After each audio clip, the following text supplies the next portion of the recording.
जी बराबर under root A B. अपना गुणोत्तर मान क्या होता था? गुणोत्तर मान। ठीक है, और भी कई तरह की बातें हमने पढ़ ली थी। ठीक है, समांतर में भी पढ़ लिया, गुणोत्तर में भी पढ़ लिया। जब इतना पढ़ लिया तो बच्चों अब हम शुरू करते हैं, ध्यान से सुनना, बिल्कुल अच्छे से सुनना बच्चों। अब हम शुरू करते हैं अपनी तीसरी श्रेणी जिसका नाम है हरात्मक श्रेणी। क्या है? हरात्मक श्रेणी। सभी बच्चे नए पेज से चैप्टर का नाम डालिए हरात्मक श्रेणी। ठीक है, हरात्मक श्रेणी। इंग्लिश में बोलते हैं बच्चों harmonic mean, harmonic series, harmonic series. ठीक है, नए पेज से बिल्कुल चैप्टर का नाम डालिए, स्टार्टिंग से पढ़ेंगे।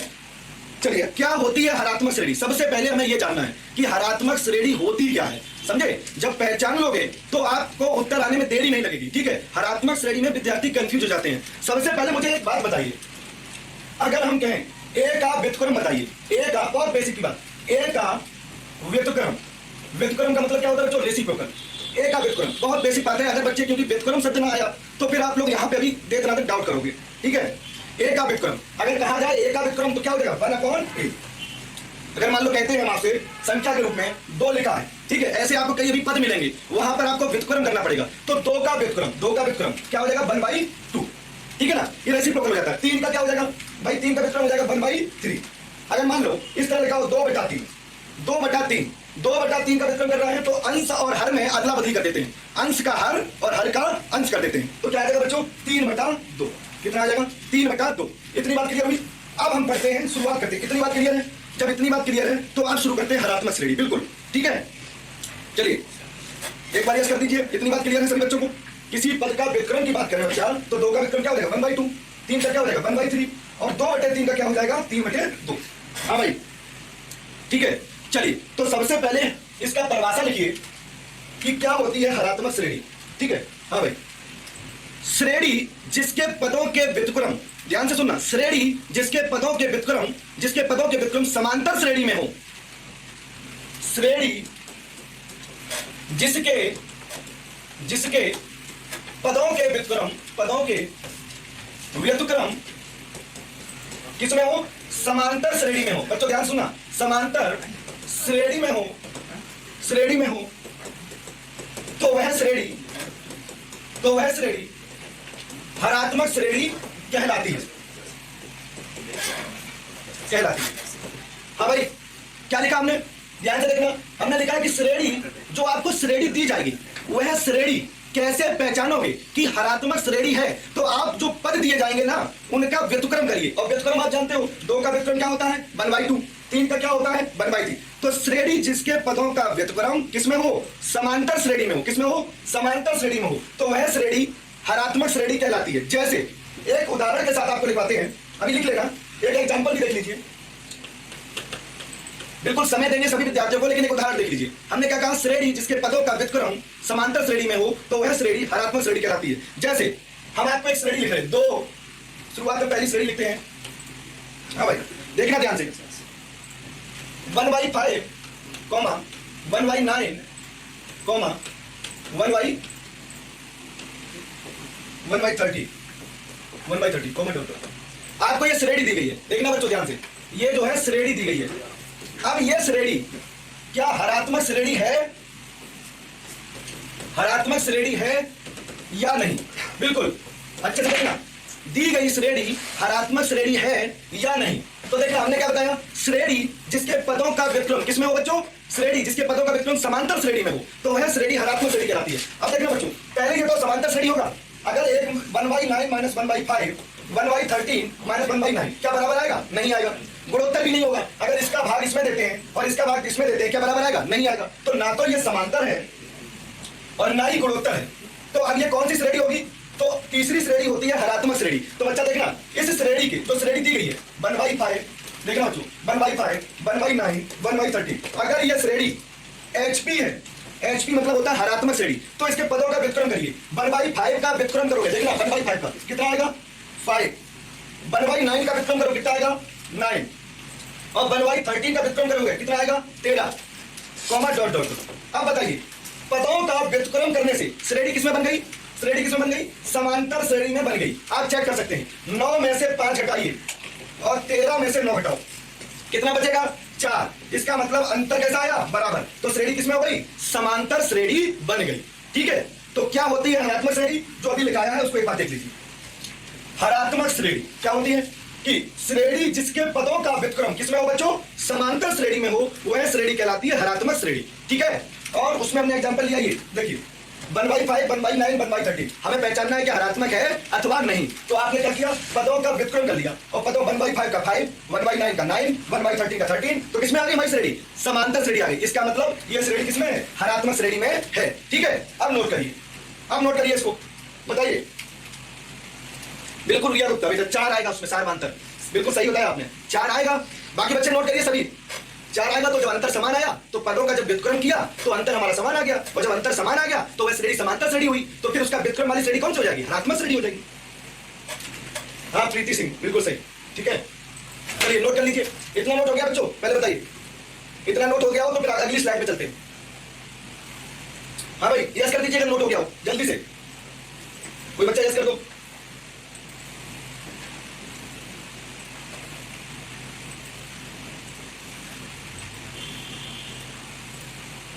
हर्ष बेटा बहुत बढ़िया, बहुत सुंदर तरीके से आपने लिखा है।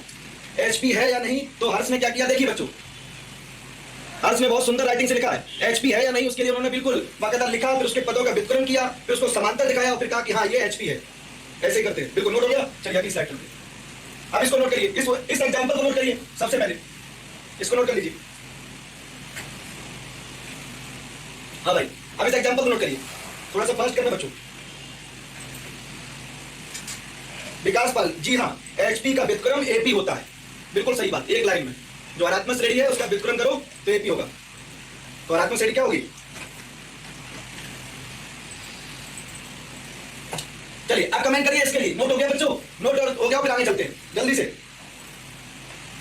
ये दूसरी वाली स्लाइड नोट हो गई, इसके लिए बता दीजिए जरा।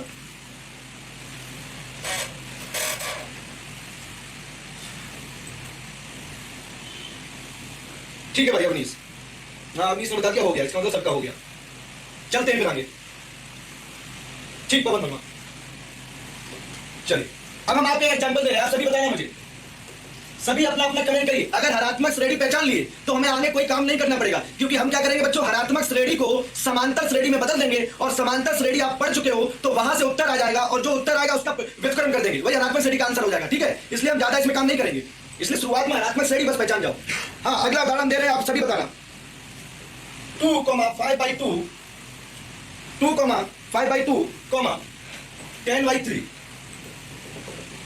बताना है आपको हरात्मक श्रेणी है, हरात्मक श्रेणी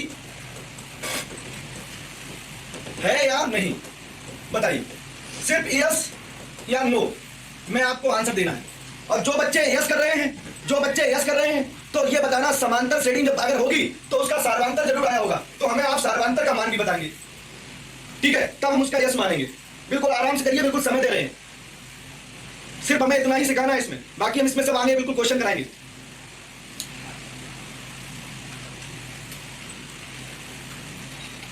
हाँ बेटा शुभम बिल्कुल सही लिख रहे हो, ऐसे ही लिखो, इसी तरह नोट्स बनाइए।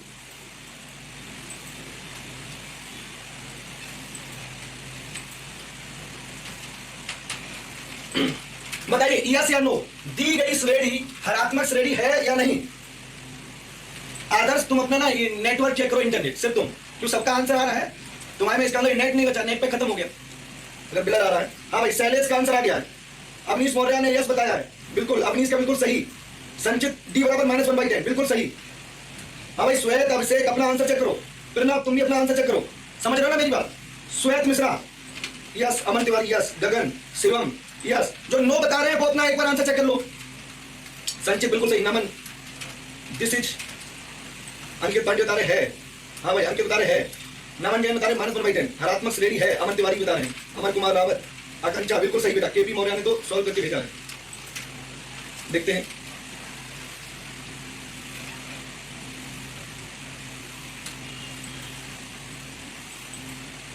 ठीक है भाई, बहुत से कुछ 2 4 6 बच्चों के नो भी आए हैं, तो वो अपना देख लें कि नो क्या बात है, हम समझा देते हैं। उन बच्चों को ही समझाना है जिनका आंसर आ गया वो तो सीख गए, ठीक है, जिनका आंसर आ गया वो तो सीख चुके हैं। बच्चों को ध्यान दीजिए, जो बच्चे इसको नो बोल रहे हैं वो पहले ध्यान से सुनिए। सबसे पहले हमने क्या बताया दी गई श्रेणी में पदों का व्युत्क्रम करिए बच्चों। पदों का व्युत्क्रम करोगे तो किसी संख्या के नीचे कुछ नहीं लिखा होता तो 1 तो होता ही है, ठीक है ना। हर में क्या हो जाएगा, 1 हो जाएगा, इतनी बात तो कंफर्म है। अब देखा इसका व्युत्क्रम श्रेणी, इसकी व्युत्क्रम श्रेणी जब लिखेंगे, जो व्युत्क्रम श्रेणी होगी वह एपी होनी चाहिए, ये निश्चित बात है। वह कैसी होनी चाहिए, समांतर श्रेणी होनी चाहिए। हाँ भाई, तो देख लेते हैं मतलब 2/1 है, इसका व्युत्क्रम करो कितना आएगा, 1/2 पहली बात, कॉमा 5/2 का व्युत्क्रम, 5/2 का व्युत्क्रम होगा 2/5। उसके बाद 10/3 का व्युत्क्रम करोगे तो आएगा 3/10। हर को किसमें ले जाओ, अंश में, और अंश को हर में, 3/10। ये देखिए अब यह श्रेणी अगर एपी है, समांतर श्रेणी है, व्युत्क्रम से बनने वाली श्रेणी यदि समांतर श्रेणी है तो उसका अंतर समान आना चाहिए। प्यारे बच्चों देखते हैं, 2/5 माइनस 1/2, ठीक है ना। देखना बच्चों, 5 10 एलसीएम आ गया, 5 दूनी 10, 2 दूनी 4, 2 पंजे 10, 5 एकम 5, कितना आ गया, 5 में से 4 घटाया, माइनस का 1/10 आया। क्या आया, माइनस का 1/10 आया। अब देखना बच्चों, ये बराबर आना चाहिए किसके, 3/10 में से, ध्यान से देखना बच्चों, दूसरी पद क्या है, T3, ये क्या है T2, ये क्या है T1। T3 में से T2 घटाओगे, जब T3 में से T2 घटाओगे तो 3/10 माइनस के 2/5, जरा करिए, घटाइए, जब घटाओगे तो कितना बचेगा, लासा आएगा इसका 10, और 10 का भाग 10 में 2 कितने बार गया, 1 बार गया, और 1 का गुणा 3 में करोगे तो 3 आएगा। इतना तो कर लेते होंगे, भिन्न कॉल करना, 5 का भाग 10 में 2 कितना बार जाएगा, 2 बार, 2 का गुणा 4 करिए, कितना आएगा, माइनस के 4। और बड़ी संख्या में से छोटी संख्या घटाते हैं, यदि बड़ी संख्या माइनस में है तो चिन्ह किस में आएगा, चिन्ह माइनस में, कितना आ गया, माइनस के 1/10। देखिए अंतर कैसा आया बच्चों, अंतर समान आ गया, डी बराबर कितना आया, डी बराबर माइनस के 1/10। इससे यह निष्कर्ष निकला कि दी गई श्रेणी किसमें है, हरात्मक श्रेणी है। क्यों, क्योंकि इसके पदों का जो व्युत्क्रम किया है, ये वाली श्रेणी, ये श्रेणी किसमें है, हरात्मक श्रेणी है, क्योंकि पदों का जो व्युत्क्रम किया वह किसमें आया, एपी में आया। बताइए कोई दिक्कत, हरिओम बिल्कुल सही बेटा, श्वेत, प्रणव, मनोज, रिया, हर्ष, अंकित, माइनस के 1/2, जरा चेक कर लो अंकित अपना आंसर। रिया बिल्कुल बेटा, एचपी होगा, एचपी होगा, हरात्मक श्रेणी होगा, यह आंसर टिक करिए, यह आंसर टिक करिए। अनुराग, रवि, शुभम, बिल्कुल भाई, आलोक, शाहरुख, सिद्दीकी, आदर्श, प्रीति, सही, बिल्कुल बिल्कुल बच्चों। अब इसे क्या था, अब बताइए, क्लियर हो गया सभी बच्चों, क्लियर हो गया ये कॉन्सेप्ट, इतनी बात बता दीजिए, पहले नोट कर लीजिए। अमित बेटा अभी तो आपका नाम लिया, दान है कमेंट, ठीक है, चलिए बहुत अच्छी बात, क्लियर हो गया। चलिए नोट कर लीजिए, जरा नोट हो जाए तो बता देना बच्चों।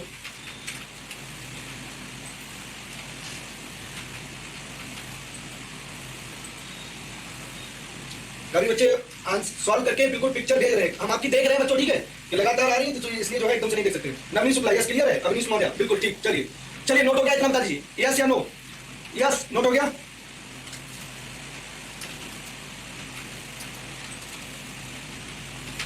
हो गया, चलिए ठीक है मौर्य। अब बच्चों जब हमने ये सीख लिया, क्या सीखा, कि हरात्मक श्रेणी एचपी का यानी व्युत्क्रम एपी हो, मतलब एचपी नहीं लिखेंगे, श्रेणी लिखो, सही भाषा में तो श्रेणी लिखेंगे ना।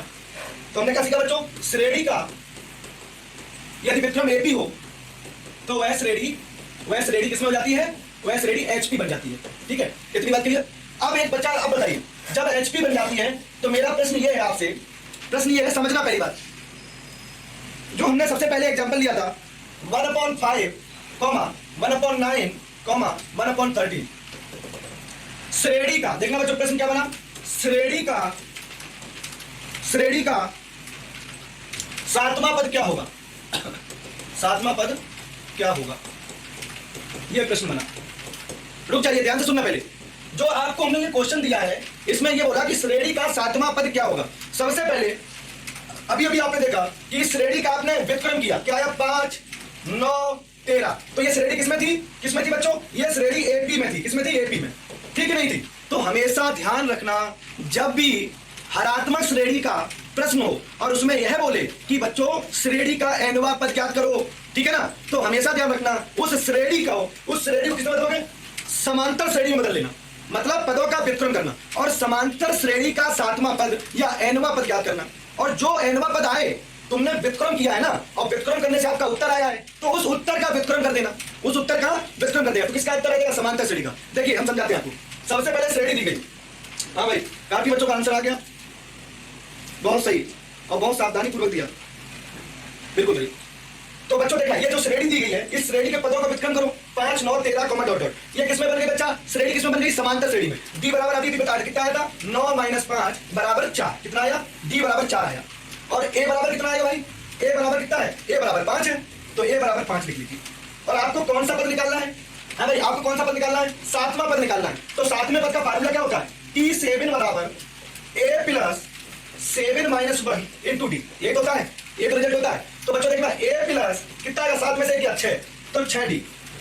और a का मान कितना है? a का मान ध्यान से देखना 5 है। कितना है? 5। तो 5 प्लस 6 इंटू डी का मान, डी का मान कितना है बच्चों? 4 है। कितना है? 4। तो समांतर श्रेणी का 7वां पद क्या आएगा? समांतर श्रेणी का 7वां पद 5 प्लस 24 बराबर कितना आएगा? 29, 29। समांतर श्रेणी का 7वां पद कितना आ गया? 29। ठीक है, काफी बच्चों ने आंसर किया और सही किया। तो ये जो है, ये किसका आया बच्चों? समांतर श्रेणी का। किसका आया? समांतर श्रेणी का।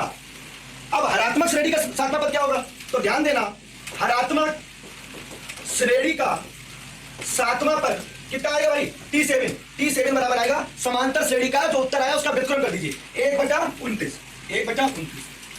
फिर से सुन लीजिए, जो भी आपको श्रेणी दी जाए उस श्रेणी क्या करो? उस श्रेणी का व्युत्क्रम कर लीजिए। व्युत्क्रम करने से वह श्रेणी किसमें बदल जाएगी? वह श्रेणी समांतर श्रेणी बदल जाएगी। और समांतर श्रेणी का आप 7वां पद निकाल लो और जो पद आ जाए उस पद का व्युत्क्रम कर देना, तो वह किसका आ जाएगा? हरात्मक श्रेणी का। तो 1/29। बिल्कुल।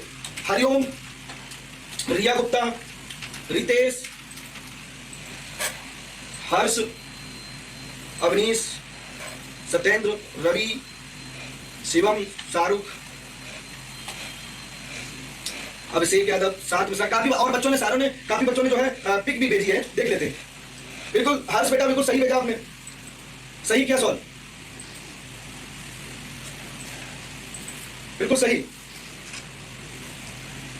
सार्थ मिश्रा, सार्थ मिश्रा, हाँ भाई सार्थ मिश्रा, सही आंसर आपका भी।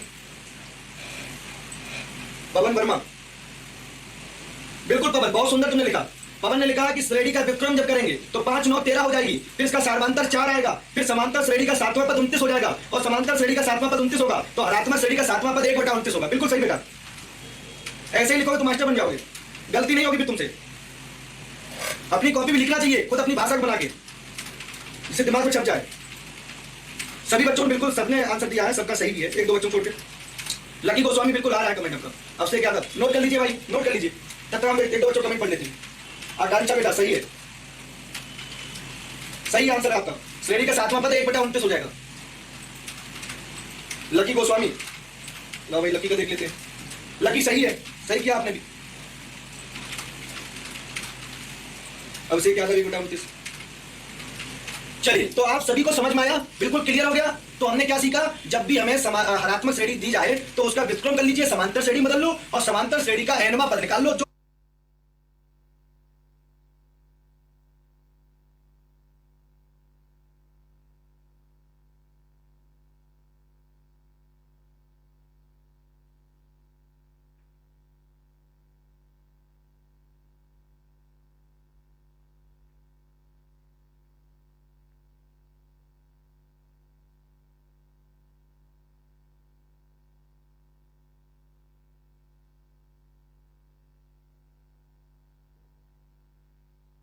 टेक्निकल एरर आ गई। हाँ भाई देखिए, बिल्कुल कंफर्म है। क्लास वॉइस वगैरह देख लीजिए, थोड़ा वीडियो वॉइस वगैरह। थोड़ा सा बच्चों टेक्निकल प्रॉब्लम हो गई थी, जिस वजह से क्लास अब अभी एकदम से बंद हो गई थी। ठीक है, 1 2 बच्चों ने बताया तो ब्लर करने लगा। ठीक है, अब देखिए, जरा बताइए। हाँ बेटा हर्ष, बिल्कुल कुछ नहीं हुआ था, थोड़ा सा टेक्निकल प्रॉब्लम आ गई थी। सब सिस्टम टेक्निक से जुड़े होते हैं, तो कोई ना कोई टेक्निकल प्रॉब्लम अचानक से आ सकती है। ठीक है, ठीक है भाई, कहाँ पे थे हम लोग? सभी बच्चे जल्दी से जुड़ जाओ, लाइव आ जाइए भाई, सभी विद्यार्थी लाइव आ जाइए।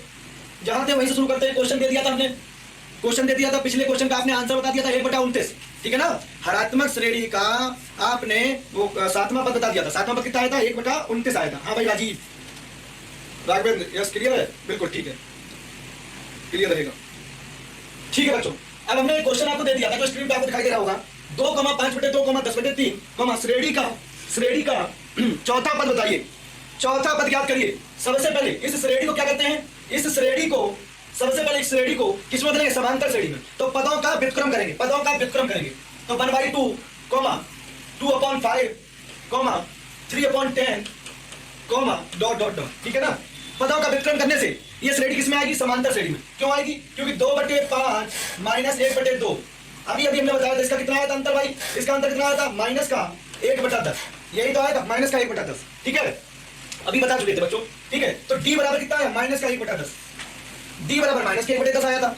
और ए बराबर कितना है? ए बराबर जो है वो 1/2 है। कितना है? 1/2 है। ए बराबर 1/2, डी बराबर माइनस के 1/10। तो बच्चों इसमें कौन सा पूछा है? चौथा पद, ठीक है ना। चौथा पद ज्ञात करना है, तो समांतर श्रेणी का पहले चौथा पद ज्ञात करिए। T4 बराबर क्या करेंगे बच्चों? a + 3d। अब तो पता होना चाहिए, डायरेक्ट लिख सकते हैं a + 3d। a बराबर कितना है? a बराबर 1/2 प्लस 3 इंटू डी का मान कितना है? माइनस के 1/10, माइनस का 1/10, ठीक है। बताइए क्लियर है? इतना क्लियर है सब बच्चों को? तो यहाँ पे देखना बच्चों, यहाँ लासा आएगा 10, 2 पंजे 10, 5 बार गया, 5 एकम 5 और 10 एकम 10, और यहाँ कितना माइनस के 3, तो कितना बचेगा? 5 में से 3 गया, 2 बचा, तो 2/10, 2/10 का मतलब कितना होता है? 2 पंजे 10, मतलब 1/5। समांतर श्रेणी का चौथा पद कितना आया? समांतर श्रेणी का चौथा पद जब 1/5 आया तो हरात्मक, हाँ भाई, हरात्मक श्रेणी का चौथा पद कितना होगा? 1/5 का व्युत्क्रम कितना आ जाएगा? 5। कितना आ जाएगा? 5। तो आंसर 5 आना चाहिए, ठीक है। सभी बच्चों का 5 आया होगा, सभी बच्चों का 5 आया होगा, हाँ भाई बिल्कुल सही। विकास लिख लीजिए, नोट कर लीजिए सभी बच्चे। विकास, पीयूष, यस, मुकेश,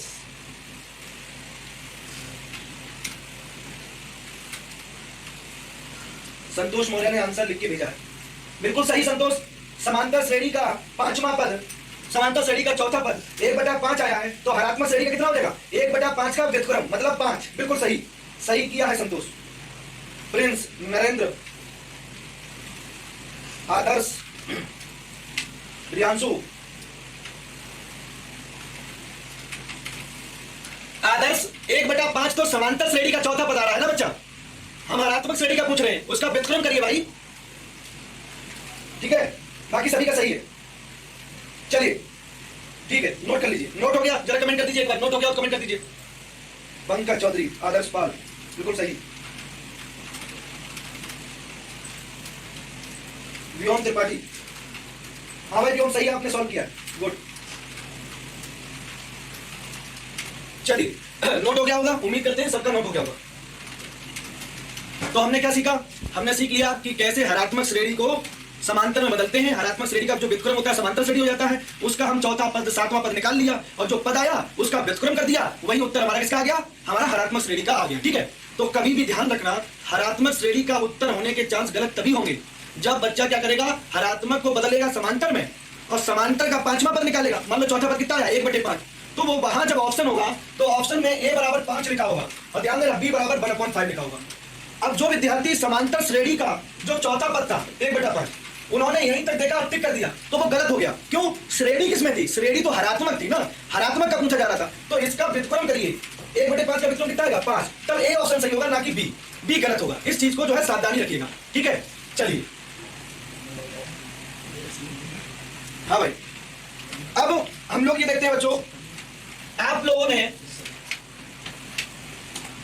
समांतर माध्य की अगर बात करें बच्चों, समांतर माध्य तो उसको किससे डिनोट करते थे? समांतर माध्य को ए से डिनोट करते थे, पहली बात।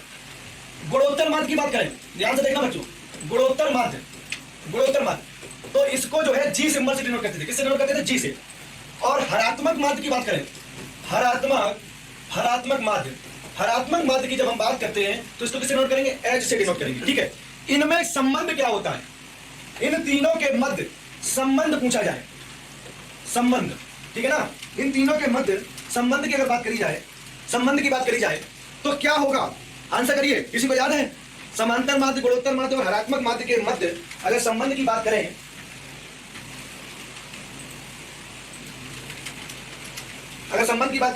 हाँ भाई अमन गौतम, बिल्कुल सही, जी बराबर √AH, सही है। चलिए ठीक है, बाकी बच्चे भी आंसर दे रहे होंगे, बिल्कुल सही दे रहे हैं, ठीक है। जी बराबर, ध्यान से देखना बच्चों, जी बराबर √AH,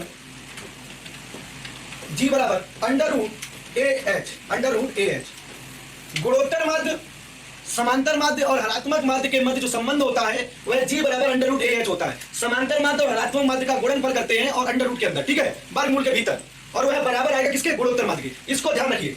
सवाल कैसे आएगा? कभी कभी वो क्या कहेगा आपसे, कभी आपको A का मान देगा और H का मान देगा तो G का मान पूछ लेगा, ठीक है। कभी आपको G का मान देगा, A का मान देगा तो H का मान पूछ लेगा। और तीसरा केस ये होगा कि G का मान देगा, H का मान देगा तो किसका पूछ लेगा? A का मान पूछ लेगा। तो इस एक ही सवाल से, एक ही कॉन्सेप्ट से 3 प्रश्नों का निर्माण हो गया। 3 प्रश्न बन गए यहाँ पे, ठीक है। कितने बन गए? 3 प्रश्न। पहले जरा नोट कर लो। G बराबर अंडर रूट AH। हाँ भाई यदवीर, आगे आगे बता रहे हो, 2AB upon A plus B, बस ध्यान रखिए, 1 मिनट पहुंच जाएगा। कपिल दुबे सही, मोन्टू, अभय पटेल, सत्येंद्र, सत्यम, बिल्कुल ठीक है। चलिए बच्चों जरा एक बार कमेंट कर दीजिए, नोट हो गया? हाँ नोट हो गया वो? तो फिर इसी पे एक दो क्वेश्चन देते हैं आपको, एक दो क्वेश्चन देते हैं।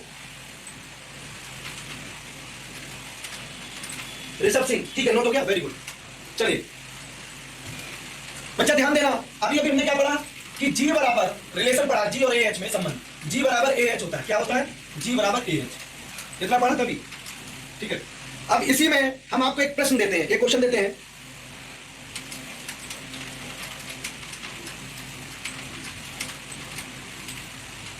पहला प्रश्न, दो संख्याओं के बीच, लिखिए सभी बच्चे, यदि दो संख्याओं के मध्य, दो संख्याओं के मध्य, हाँ नोट करिए, यदि दो संख्याओं के मध्य गुणोत्तर माध्य 4, गुणोत्तर माध्य कितना है? 4, गुणोत्तर माध्य 4 है और समांतर माध्य 5 है, और समांतर माध्य कितना है? 5 है, तो हरात्मक माध्य क्या होगा? हरात्मक माध्य क्या होगा? हाँ भाई, हमने आपसे प्रश्न किया है कि यदि दो संख्याओं के मध्य गुणोत्तर माध्य 4 है और समांतर माध्य 5 है, समांतर माध्य 5 है, तो हरात्मक माध्य क्या होगा? यदवीर, अर्पित, सत्येंद्र, बिल्कुल एब्सोल्युटली राइट आंसर, 16/5 सही उत्तर दिया आपने, वेरी गुड। हाँ भाई चलिए ये हम बता देते हैं। पहले बच्चों पहले ये बताओ G का मान कितना दिया गया है? G बराबर दिया गया है, G बराबर कितना दिया गया है? 4, और A बराबर कितना दिया गया है? A बराबर दिया गया है 5, ठीक है। क्या ज्ञात करना है? H का मान ज्ञात करना है, H का मान फाइंड आउट करना है। तो अभी भी आपने पढ़ा कि G बराबर क्या होता है? G बराबर होता है अंडर रूट AH। G बराबर क्या होता है? Under root AH। या हम अगर वर्ग कर दे, क्या करते हैं बच्चों? वर्ग कर दे तो क्या आ जाएगा? G स्क्वायर बराबर AH। क्या आ जाएगा? G स्क्वायर बराबर AH। G का मान कितना है? G का मान 4 है, तो 4 का स्क्वायर कितना आ जाएगा? 4 स्क्वायर लिख दीजिए। A का मान कितना है? A का मान भाई 5 है, तो 5H। तो यहां पर देखिएगा बच्चों, 5H बराबर 16, तो H बराबर कितना आ जाएगा? 16/5, 16/5, 16/5 आ जाएगा, ठीक है। बताइए, नोट करिए। हाँ भाई नोट करिएगा। विकास सही है, नरेंद्र बिल्कुल सही, रजनीश कुमार सही किया है भाई, रजनीश वेरी गुड। देखिए देखो हम पढ़ा रहे हैं, लेकिन रजनीश ने G बराबर अंडर रूट AH भी लिखा है और या करके लिखा है G स्क्वायर बराबर AH। ऐसे ही लिखना चाहिए क्योंकि शब्द जो है कई रूपों में बन सकते हैं। नोट्स ऐसे बनाइए, गुड रजनीश। हाँ अभिषेक कुमार, ठीक है। विशाल वर्मा हो गया, वेरी गुड। सत्यम, अभिषेक कुमार गुप्ता, संतोष, विशाल गौतम, अभय पटेल, मोन्टू, संतोष मौर्य, ऋषभ, सागर, गुड्डू, सागर त्रिपाठी, 16/5। हाँ भाई नोट हो गया बच्चों। चलिए तो एक क्वेश्चन हम आपको देते हैं और उसके बाद सिर्फ एक कॉन्सेप्ट पढ़ाएंगे, फिर क्लास जो है आपकी अगली क्लास होगी नेक्स्ट, ठीक है। चलिए ध्यान देना, एक क्वेश्चन आपको देते हैं आपके लिए, उम्मीद करते हैं सभी विद्यार्थी उत्तर करेंगे, ठीक है। हाँ लिखिए, यदि समांतर माध्य 8 हो, यदि समांतर माध्य कितना है बच्चा? समांतर माध्य 8 व हरात्मक माध्य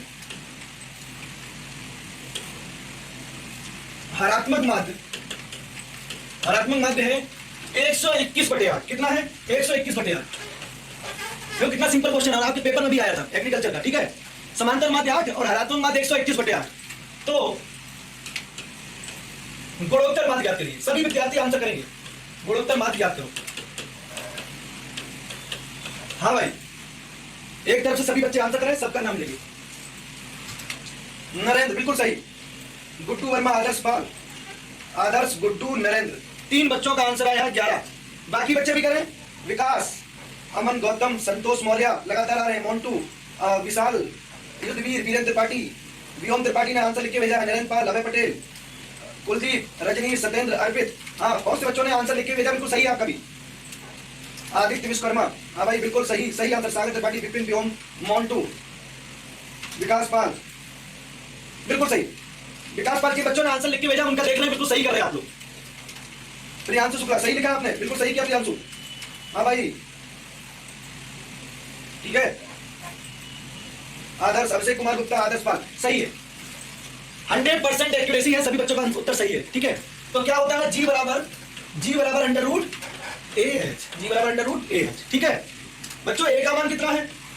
ए का मान कितना है? समांतर माध्य 8 है, और हरात्मक माध्य भाई कितना है? हरात्मक माध्य है 121/8। ठीक है, 8 से 8 कट गया, 8 से 8 कट गया, वर्गमूल के अंदर 121 है, और 121 का वर्गमूल जब निकालना है क्या आएगा? 11। 20-25 तक तो वर्गमूल सबके याद कर लो। ठीक है, ये सब याद करना चाहिए, वर्ग है, क्यूब है, इतना याद कर लेना चाहिए, तो आप लोग थोड़ा सुविधा रहेगी। ठीक है, कंपटीशन आपको देना है तो थोड़ा सा गणित में कुछ टर्म तैयार होने चाहिए, बेसिक वाले, जिससे कैलकुलेशन थोड़ा सिंपल हो जाए, समय बच जाएगा आपका। ठीक है, चलिए 11, जिन सभी का 11 आया, बिल्कुल सही। एक अंतिम कॉन्सेप्ट है तो थोड़ा देख लीजिए, टिक मारना होता है। ठीक है, नोट कर लो भाई, जिनसे ना हुआ नोट कर लो।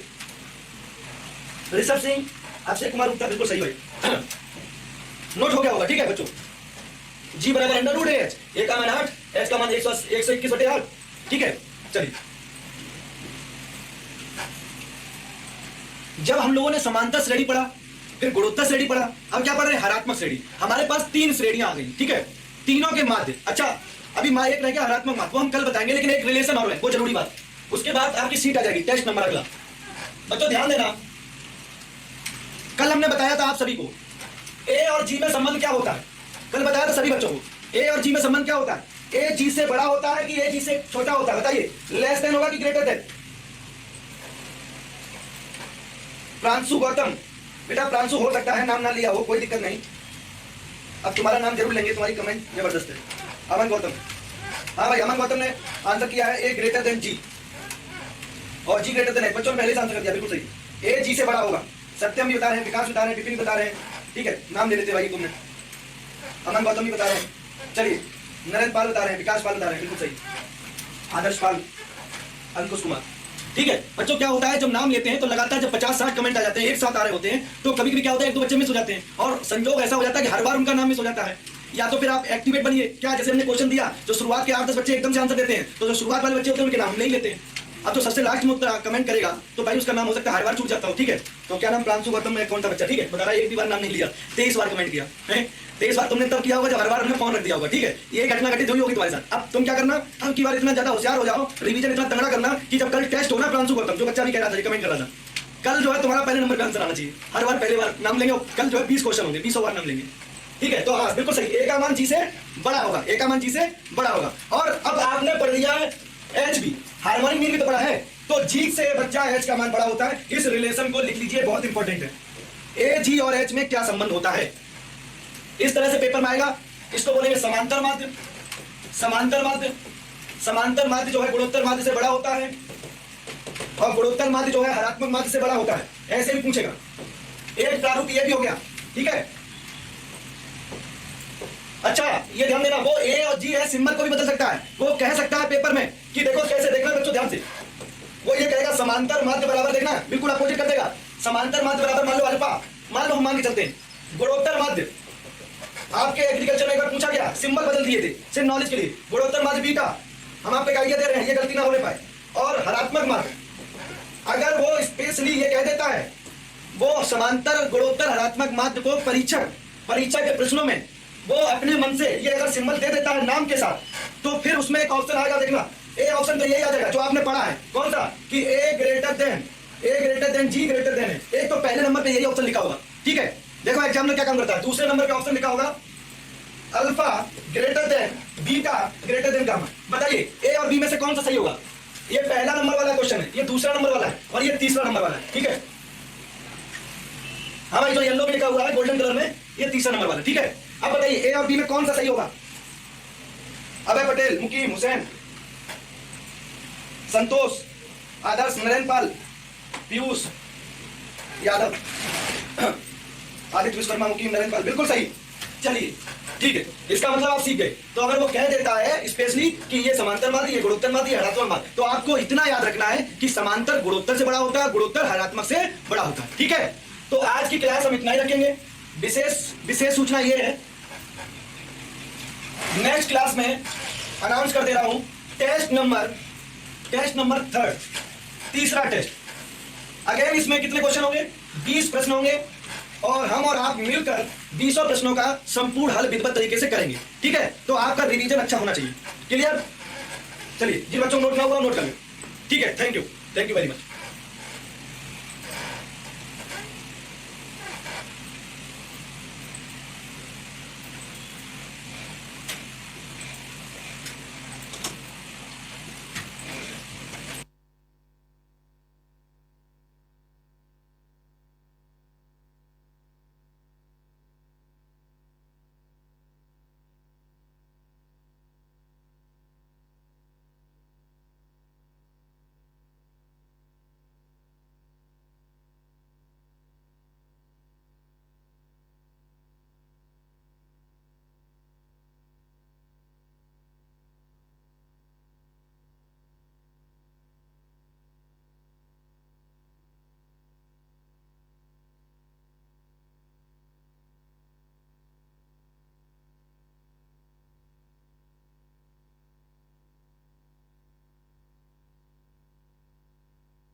नमस्कार दोस्तों, स्वागत है आप सभी का तिवारी एग्रीकल्चर एकेडमी के डिजिटल क्लासरूम में।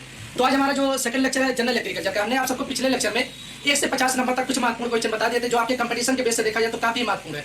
तो उसको आप सब अच्छे से तैयार करते रहिए। आज हमारा लगभग कम से कम आप सबके 50 क्वेश्चन, उसी के आगे हम देखेंगे। तो हमारा 50 क्वेश्चन हमने आप सबको पहले कंप्लीट करा दिया था और 50 क्वेश्चन आज आप सबको हम कंप्लीट कराएंगे।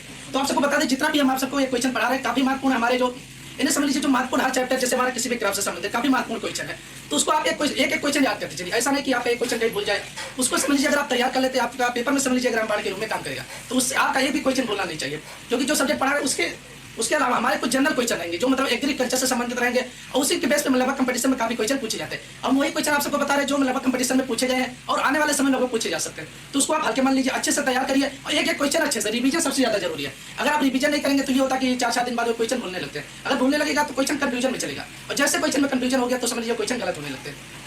तो आप सभी लोग अच्छे से तैयार करिए और हो सकता है पेपर आप सबका हो जाए, क्योंकि यूपी बोर्ड का पेपर भी लगभग अभी फैसला लिया जा रहा है कि लगभग यूपी बोर्ड का पेपर कोरोना काल के चलते ही आप सबका करा दिया जाएगा। तो जो भी बच्चे इंटरमीडिएट में है वो भी अपना बोर्ड पेपर की तैयारी भी करने लगे, क्योंकि कोरोना काल में क्योंकि ये जरूरी चीज है, पेपर जो काफी महत्वपूर्ण है। तो इसलिए इस बेस पे देखा जा रहा है कि यूपी बोर्ड का जो पेपर है उसको क्योंकि एक अनिवार्य महत्वपूर्ण है सभी स्टूडेंट के लिए, क्योंकि जो विशेष चीजें हैं वो कंटिन्यू चल रही है। तो पेपर को भी देखते हो कि यूपी बोर्ड का पेपर काफी महत्वपूर्ण है, स्टूडेंट जो हाई स्कूल इंटरमीडिएट के, तो दोनों का लगभग पेपर कराया जाएगा। तो आप सब तैयारी करते रहिए और पेपर जैसे हुआ समझ लीजिए यूपी बोर्ड का, तो आपका जो यूपी कैटेगरी कंपटीशन वाला पेपर वो भी लगभग हो जाएगा। तो इसको आप तैयार करते रहिए, अच्छे से तैयार करिए, एक भी क्वेश्चन आपको बोलने ना पाए। तो चलिए आज हम वहीं से आगे देखते हैं। हमने पिछले लेक्चर में आप सबको 50 क्वेश्चन बता दिए थे, आज उसके आगे देखेंगे। अब तो हमने पिछले लेक्चर में बता दिया था, यानी 49 नंबर जैसे हमारा दिया है शंकर शक्तिमान 1। शंकर शक्तिमान 1 किस फसल की जाति, यानी किस फसल की प्रजाति है। चाहे जाति लिख सकता है या प्रजाति, तो दोनों ध्यान रखना। अगर जाति भी लिख देगा या प्रजाति, तो क्या पूछ रहा है हमारा, वैरायटी या प्रजाति पूछ रहा है। तो शंकर शक्तिमान 1 किस फसल की जाति है या किस फसल की प्रजाति है। तो किसकी वैरायटी या प्रजाति हो जाएगी, मक्का की हो जाएगी। किसकी हो जाएगी, मक्का की हो जाएगी। एक क्वेश्चन और काफी महत्वपूर्ण जो पूछा जाता है, इसमें पूछा जाता है मक्का के पुष्पक्रम को क्या कहा जाता है। मक्का के पुष्पक्रम को जो लगभग काफी कंपटीशन में पूछा गया, काफी बार पूछा गया है। जैसे मक्का के पुष्कर्म को क्या कहा जाता है या केला के पुष्कर्म को क्या कहा जाता है, तो स्पाइडिक्स हो जाए, क्या हो जाए, स्पाइडिक्स हो जाए। ये इसको आप नोट कर लीजिएगा अलग तरीके से, एडिशनल क्वेश्चन है कुछ कि मक्का के पुष्कर्म को क्या कहा जाता है, यानी मेज इन्फ्लोरेसेंस इज कॉल्ड, तो मक्का के पुष्कर्म को क्या कहा जाता है, स्पाइडिक्स कहा जाता है। अगर वही केला पूछता, क्या पूछता, केला, इन दोनों में से एक क्वेश्चन जरूर पूछा जाएगा कि केला के पुष्कर्म को क्या कहा जाता है, तो स्पाइडिक्स कहा जाता है, और मक्का के पुष्कर्म को क्या कहा जाता है, तो भी उसे क्या कहा जाता है, स्पाइडिक्स कहा जाता है। तो ये हमारा 49 नंबर हो गया। दोबारा सबको बता दिया हमने कि संकर शक्तिमान और किसकी वैरायटी मक्का की। नेक्स्ट क्वेश्चन आ जाता है, अंबर एक किस्म है, यानी अंबर एक वैरायटी या प्रजाति है, तो किसकी वैरायटी या प्रजाति मक्का की होगी, किसकी हो जाएगी, मक्का की वैरायटी या प्रजाति हो जाए। अब और याद रखना, जब मेरा पेपर बनाया तो ये क्वेश्चन पूछा था, संकुल संबंधित है, संकुल संबंधित है, ये क्वेश्चन पूछा, ऐसे क्वेश्चन रख दिया था कि संकुल संबंधित है। अब संकुल किससे संबंधित है, तो संकुल किससे संबंधित है, मक्का से संबंधित है, किससे, मक्का से। अब कैसे संबंधित है ये भी आप सबको बता देते हैं। तो ये ध्यान रखना, अगर पूछ लेता है संकुल संबंधित है तो किससे संबंधित है, मक्का से संबंधित है। अब कैसे संबंधित है यहाँ पूछा जाता है कि संकुल मक्का की बीज दर, संकुल मक्का की बीज दर, ये क्वेश्चन ऐसे पूछ लेता है। अब संकुल मक्का की बीज दर पूछ लिया तो समझ लो किससे संबंधित, मक्का के संबंधित। अब संकुल मक्का की बीज दर कितनी हो जाएगी, तो 16 से 18 किलोग्राम पर हेक्टेयर। कितना होता है, संकुल मक्का की बीज दर हो जाएगा 16 से 18 किलोग्राम पर हेक्टेयर हो जाए। तो ये ध्यान रखना कि संकुल किससे संबंधित है, तो संकुल किससे संबंधित है, मक्का से संबंधित है। अब कैसे इसमें संबंधित है, संकुल मक्का की बीज दर कितनी होती है, तो 16 से 18 किलोग्राम पर हेक्टेयर होता है। और एक क्वेश्चन पूछा जाता है, संकर मक्का की बीज दर, क्या पूछा जाता है, संकर मक्का यानी हाइब्रिड। अब संकर मक्का की बीज दर कितनी हो जाएगी, 20 से 25 किलोग्राम पर हेक्टेयर, 20 से 25 किलोग्राम पर हेक्टेयर। यानी अगर एक हेक्टेयर की हमें बुआई करना है, एक हेक्टेयर मक्का की बुआई करना है तो कितना बीज दर लगता है, 20 से 25 किलोग्राम पर हेक्टेयर। मतलब संकर मक्का की बीज दर 20 से 25 किलोग्राम, संकुल मक्का की बीज दर 16 से 18 किलोग्राम। संकुल किससे संबंधित है, तो मक्का से संबंधित है, किससे संबंधित हो जाएगा, मक्का से संबंधित है। और अगर पूछ लेता है कि चारे के लिए मक्का की बीज दर, चारे के लिए मतलब फोडर पर्पस से अगर हमें चारा खिलाना, पशु को चारा खिलाना है तो उस पर्पस से अगर हमें मक्का की बुआई करना है तो उसकी बीज दर कितनी लगेगी, तो 40 से 45 किलोग्राम पर हेक्टेयर, 40 से 45 किलोग्राम पर हेक्टेयर हो जाएगा। तो ये ध्यान रखना, चारे के लिए मक्का की बीज दर तो 40 से 45 किलोग्राम पर हेक्टेयर। ये जो हमने 3 से 4 क्वेश्चन बताया इसको तो आपको जरूर कभी बोलना ही नहीं है कि मक्का के पुष्कर्म को क्या कहा जाता है, स्पाइडिक्स कहा जाता है। क्या कहा जाता है, स्पाइडिक्स कहा जाता है। संकुल मक्का की बीज दर कितना हो जाएगा, 16 से 18 किलोग्राम। संकर मक्का की बीज दर 20 से 25 किलोग्राम। चारे के लिए मक्का की बीज दर 40 से 45 किलोग्राम पर हेक्टेयर हो जाएगा। तो ये जो यानी आप सबको एडिशनल चीज जो यहाँ पर आप सबको जो टाइपिंग द्वारा जो मतलब आपके बोर्ड पे है डिजिटल बोर्ड उसको तो बताया जा रहा है, प्लस इससे संबंधित जो क्वेश्चन महत्वपूर्ण उसको भी आप सबको हम बता रहे हैं। अब एक क्वेश्चन और पूछा जाता है कि एक हेक्टेयर खेत में कुल मक्का के पौधों की संख्या लगभग कितनी होती है। ये क्वेश्चन कई बार पूछा गया, यूपी कैडर में ही पूछा गया कि एक हेक्टेयर खेत में मक्का की कुल पौधों की संख्या लगभग कितनी होती है। तो ये यहाँ पर ध्यान रखना, एक हेक्टेयर खेत में अगर पूछ लेता है तो 65 से 67 हजार, 65 से 67 हजार पौधे प्रति हेक्टेयर, पौधे प्रति हेक्टेयर। यानी एक हेक्टेयर में जो कुल मक्का के पौधों की संख्या होती है 65 से 67 हजार होती है। कितनी होती है, 65 से 67 हजार होती है। तो ये ध्यान रखना, इसको आप जरूर ध्यान रखना जो हमने 4 से 5 क्वेश्चन बताया है। एक हेक्टेयर जो हमारा एक हेक्टेयर खेत है अगर उसमें देखा जाता है तो कितने मक्का के पौधे पाए जा सकते हैं, स्पेसिंग जो हमारे स्पेसिंग दिया जाता है 40 से 45 से 25 या 60 से 25 सेंटीमीटर की दूरी पर जो प्लांटिंग किया जाता है उस हिसाब से अगर देखा जाए तो हमारे कंपटीशन में यही पूछा जाता है कि एक हेक्टेयर मक्का के एक हेक्टेयर खेत में कुल पौधों की संख्या लगभग कितनी होती है, तो 65 से 67 हजार। वैसे कभी कभी 65 दे सकता है, 66 दे सकता है और 67, तो इसी के बीच में वेरिएशन चलता है। तो इसी हमें ध्यान रखना 65 से 67 हजार। अब हम आगे देखते हैं, इसको हम नोट करते चलिए। जो यहाँ पर अगर हम आपको बता रहे हैं एडिशनल क्वेश्चन तो इसको आप तुरंत नोट कर लीजिए। अब क्वेश्चन नंबर 51 देखते हैं। अब देखिए यहाँ पर दिया है संकुल मक्का की जाति है, मतलब प्रजाति। अब देखिए संकुल किससे संबंधित है, मक्का से संबंधित। ये भी यहाँ पर क्वेश्चन आ गया। तो संकुल मक्का की प्रजाति है तो कंचन, श्वेता और सूर्या। ये ध्यान रखना, इसकी वैरायटी प्रजाति है। तो संकुल मक्का की प्रजाति कंचन, श्वेता और सूर्या। अब नेक्स्ट क्वेश्चन आ जाता है क्वेश्चन नंबर 52, मक्का की फसल में खरपतवार नियंत्रण हेतु। अब यहाँ पर 2 क्वेश्चन बन रहे हैं कि मक्का की फसल में खरपतवार नियंत्रण हेतु सीमा जीन का प्रयोग करते हैं। और पहला क्वेश्चन यहाँ पर ये बन जा रहा है कि मक्का में खरपतवार के नियंत्रण के लिए हम किसका प्रयोग करते हैं, तो सीमा जीन या एट्राजीन, ये दोनों ध्यान रखना है। एट्राजीन तो दोनों का प्रयोग किया जाता है। तो पहला क्वेश्चन बन गया कि मक्का की फसल में हम किस खरपतवार नाशी का प्रयोग करते हैं, यानी किस खरपतवार नाशी का प्रयोग किया जाता है, तो सीमा जीन या एट्राजीन। तो पहला क्वेश्चन ये बन गया, कभी कभी पूछ लेता कि सीमा जीन या एट्राजीन का प्रयोग किस फसल में किया जाता है, तो मक्का में किया जाता है। किसमें, मक्का में। किसके लिए, खरपतवार को किल करने के लिए या मारने के लिए। अब क्या प्रयोग करते हैं, अंकुरण से पूर्व, ये ध्यान रखना, बिफोर जर्मिनेशन, अंकुरण से पूर्व। जैसे हम बुआई कर देते हैं उसके बाद उस खेत में प्रयोग कर देते हैं। तो जैसे हमारा अंकुरण से पहले हो जाएगा, अब क्या घासें भी उस समय हमारी नहीं गिरेंगे, तो क्या होगा, अगर हम जमीन में छिड़काव कर देंगे तो जो हमारे घासें रहेंगे, जो हमारे बीज रहेंगे वो उगने ही नहीं पाएंगे, मर जाएंगे। तो इसीलिए हमें इसका प्रयोग करते हैं अंकुरण से पूर्व। तो हमने आप सबको कई बार बताया, ये क्वेश्चन पूछा जा सकता है कि एट्राजीन या सीमाजीन का प्रयोग किस फसल में किया जाता है, मक्का में किया जाता है। किसमें, मक्का में किया जाता है। खरपतवार के नियंत्रण के लिए कब करते हैं, बिफोर जर्मिनेशन, अंकुरण से पहले प्रयोग किया जाता है। अब क्वेश्चन नंबर नेक्स्ट हम देखते हैं, क्वेश्चन नंबर 53, बौने किस्म की उन्नतशील प्रजाति गेहूं में नत्रजन देने की बीज दर। ये तो हमने आप सबको पहले बता भी दिया था, एक बार दोबारा आ गया कि जो हमारे गेहूं की बौनी फसल होती है, क्या होती है, ड्वार्फ वैरायटी होती है, उसमें हमें अगर गेहूं की नाइट्रोजन देना, क्या नाइट्रोजन की मात्रा देना है, तो प्रति हेक्टेयर नाइट्रोजन की मात्रा कितनी होनी चाहिए, तो 120 किलोग्राम प्रति हेक्टेयर होनी चाहिए। कितनी होनी चाहिए, 120 किलोग्राम प्रति हेक्टेयर होनी चाहिए। अब देखो यहाँ पर आ गया 2,4-D, क्या आ गया 2,4-D। अब सबसे पहले 2,4-D आ गया, इसका हमें पूरा नाम पता होना चाहिए, 2,4-D का पूरा नाम। तो 2,4-D का पूरा नाम हो जाएगा 2,4-डाइक्लोरो 2,4-डाइक्लोरोफेनॉक्सी एसिटिक एसिड। अब देखिए 2,4-D का पूरा नाम ध्यान रखना, 2,4-डाइक्लोरोफेनॉक्सी एसिटिक एसिड, इसका पूरा नाम लीजिएगा 2,4-D का 2,4-डाइक्लोरोफेनॉक्सी एसिटिक एसिड। ये क्या खरपतवार नाशी, ये ध्यान रखना, खरपतवार नाशी है। क्या खरपतवार नाशी है, वीडिसाइडिया हर्बिसाइडिया, खरपतवार को मारने के लिए इसका प्रयोग किया जाता है। अब ये कभी कभी इसको हम हार्मोन के रूप में प्रयोग करते हैं, किसके रूप में, हार्मोन के रूप में भी प्रयोग किया जाता है। जैसे आम, किसमें प्रयोग किया जाता है, आम में अगर फ्लावरिंग आ रहा, फूल आ गया, उस समय अगर हम इसका छिड़काव कर देंगे 2,4-D का, तो उसके जो फूल होते हैं यानी फूल गिरना बंद हो जाएंगे, यानी फ्लावर जो होते हैं ड्रॉप होते हैं वो रुक जाएंगे और उसमें रोग होने की संभावना कम हो जाएगी। तो कभी कभी इसको हम हार्मोन के रूप में भी प्रयोग किया जाता है। तो ये ध्यान रखना, अगर इस तरह पूछ लेता है कि 2,4-D का प्रयोग किसके लिए, यानी किसको कंट्रोल करने के लिए प्रयोग किया जाता है, तो खरपतवार के अलावा अगर पूछ लेता है तो किसके लिए, आम के फूलों को गिरने से रोकने के लिए प्रयोग किया जाता है। तो ये ध्यान रखना, 2,4-D क्या खरपतवार नाशी है, 2,4-D का पूरा नाम 2,4-डाइक्लोरोफेनॉक्सी एसिटिक एसिड। तो ये क्वेश्चन हमने आप सबको दोबारा बता दे रहे हैं। शंकर सत्यमान किसकी वैरायटी है, मक्का की। अंबर किसकी प्रजाति है, तो ये भी किसकी है, मक्का की। संकुल किस जात से संबंधित हो जाएगा, तो मक्का से। वैरायटी कंचन, श्वेता और सूर्य, ये सब मक्का की संकुल प्रजाति। पेट्राजिन या सेमाजिन का प्रयोग किसमें करते हैं, मक्का में, अंकुरण से पूर्व। गेहूं की जो बौनी जातियां होती हैं उसमें नाइट्रोजन की मात्रा कितना प्रयोग करते हैं प्रति हेक्टेयर, तो 120 किलोग्राम प्रति हेक्टेयर। 2,4-D क्या है, खरपतवार नाशी, इसका पूरा नाम 2,4-डाइक्लोरोफेनॉक्सी एसिटिक एसिड हो जाएगा, इसको हार्मोन के रूप में भी प्रयोग किया जा सकता है। अब हम नेक्स्ट क्वेश्चन देखते हैं 55 नंबर से।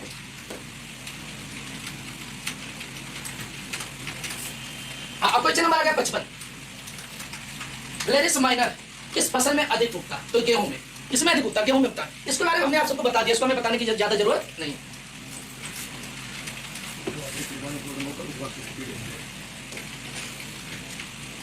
जो हमने आप सबको पहले बताया तो उसको नोट करते चलिए, जो इसको बता रहे हैं। और ये जो यहाँ पर ये पढ़ाया जा रहा है मतलब बोर्ड के द्वारा, तो इसको आप सबको पीडीएफ के माध्यम से आप सबको ये उपलब्ध हो जाएगा। और जो एडिशनल चीजें हम आप सबको बता रहे हैं, जैसे जो इसको हम यहाँ पर लिख के बताते हैं, तो इसको आप अच्छे से नोट करते चलिए।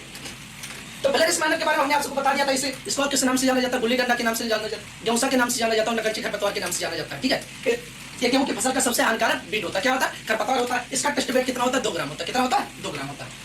अब क्वेश्चन नंबर 56 देखते हैं, गेहूं की बौनी जातियों को बोने की अधिकतम गहराई कितनी होनी चाहिए। हाँ, ये क्वेश्चन कि गेहूं की जो बौनी जातियां होती है, क्या होती है, बौनी जातियां होती है, उनको अधिकतम आप कितनी गहराई पर बो सकते हैं, जिसे बोला जाता है seed sowing depth, seed sowing depth, यानी जिसे बोला जाता है बीज बोने की गहराई। क्या कहा जाता है, बीज बोने की गहराई।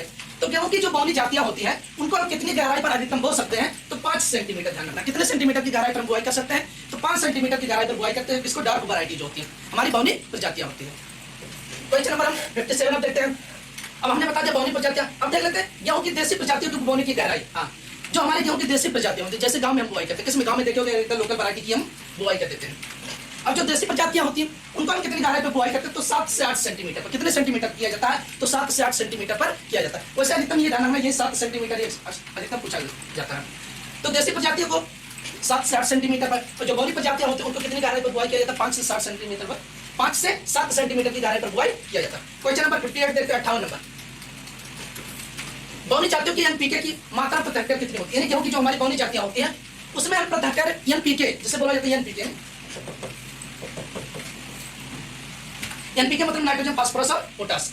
तो ये पीके की जो मात्रा होती है उसका हमें कितना प्रयोग करना चाहिए गेहूं की बौनी जातियों में, तो कितना हो जाएगा, 120 किलोग्राम नाइट्रोजन हो जाएगा, 60 किलोग्राम फास्फोरस हो जाएगा और 40 किलोग्राम पोटास। तो 120 60 40 का रेशियो प्रयोग करते हैं। किसका, 120 60 40 का रेशियो प्रयोग किया जाता है। तो ये ध्यान रखना कि गेहूं की बौनी जाति में एनपीके की मात्रा कितनी होनी चाहिए, तो 120 60 और 40 की मात्रा प्रयोग करते हैं प्रति हेक्टेयर की दर से। अब क्वेश्चन नंबर हम देखते हैं 59, शिखर जड़ों का विकास मृदा सतह से कितनी गहराई पर होता है, यानी शिखर जड़ जो मृदा जो हमारी गेहूं की बुआई करते हैं, जो हमारा गेहूं जो इसमें जड़ें निकलते हैं, शिखर जड़ें, इनका जो होता है कितनी गहराई तक इनका विकास होता है। आप सब देखे होंगे कि गेहूं की ज्यादा जो जड़ें होती है अधिकतर गहराई तक नहीं रहती, ऊपर तक ही रहती है। तो इन जो हमारी पहले जड़ें निकलती हैं, इन जड़ों का विकास मृदा सतह से कितनी गहराई तक होता है, तो 2 से 3 सेंटीमीटर तक ये मृदा सतह से इनकी मृदा सतह से इनकी गहराई तक जाता है, 2 से 3 सेंटीमीटर। तो ये ध्यान रखना कि शिखर जड़ों का विकास मृदा सतह से कितनी गहराई तक होता है, तो 2 से 3 सेंटीमीटर। कितने सेंटीमीटर तक गेहूं की जड़ों का विकास होता है, तो 2 से 3 सेंटीमीटर। क्वेश्चन नंबर देखते 60, गेहूं में लगने वाले बीज लिप्त बीमारियों के नाम लिखिए। हाँ, बीज जनित बीमारी जिसे बोला जाता है सीड बॉर्न डिजीज। क्या बोला जाता है? Seed borne disease. यानी जो बीज जनित रोग होता है, क्या होता है? बीज जनित रोग।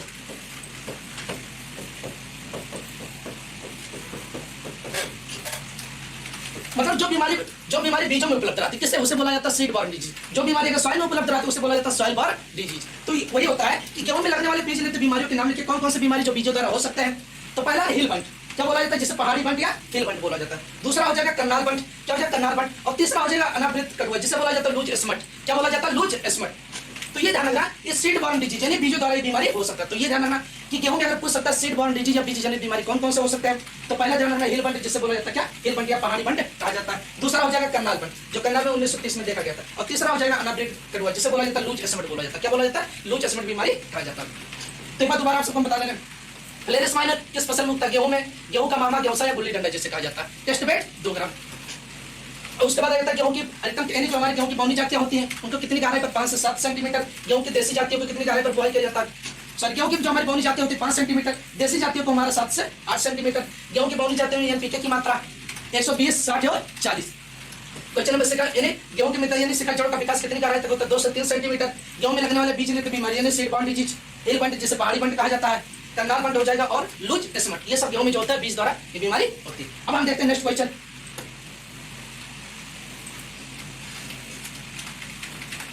अब देखिए इसमें कुछ वैरायटी महत्वपूर्ण वैरायटी प्रजातियां दी जो पूछी जाती हैं।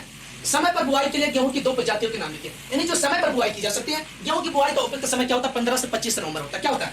यानी अगर मेन समय, मुख्य समय जो देखा जाता है, क्या मुख्य समय, तो 15 से 25 नवंबर तक होता है। ये ध्यान रखना है कि गेहूं का बुआई का जो सबसे मुख्य समय माना जाता है कि इतने समय पर हमें बुआई करना चाहिए, तो 15 से 25 नवंबर तक होता है। अगर लेट बुआई करते हैं तो हम 15 दिसंबर तक भी कर सकते हैं। क्या 15 दिसंबर तक भी? अगर अगेती बुआई करना तो हमें 1 से 15 नवंबर तक कर सकते हैं, लेकिन तो जो मुख्य समय होता है 15 से 25 नवंबर माना जाता है। तो यही इसमें दे रहा कि समय पर बुआई के लिए गेहूं की 2 प्रजातियों के नाम PPW 343। पहला क्या हो जाएगा? PPW 343। दूसरा क्या हो जाएगा? WH 542 हो जाएगा। ये क्या होता है? मेन समय पर, मुख्य समय पर बुआई की जाने वाली गेहूं की प्रजाति हो जाएगी।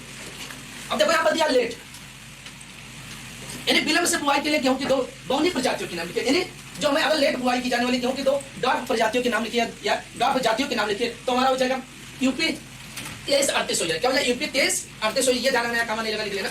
यूपी 2338 हो जाएगा और राज 3765 हो जाएगा। क्या हो जाएगा? 3765 हो जाएगा।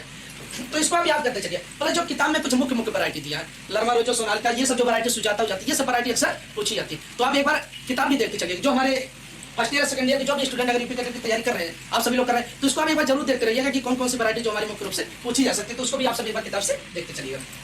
हमने बता दिया समय से बुआई की जाने वाली और लेट बुआई की जाने वाली गेहूं की बौनी प्रजातियां यूपी 2338 हो जाएगा, राज 3765। अब अगला क्वेश्चन, ये क्वेश्चन पूछा गया यूपी कैटेगरी में।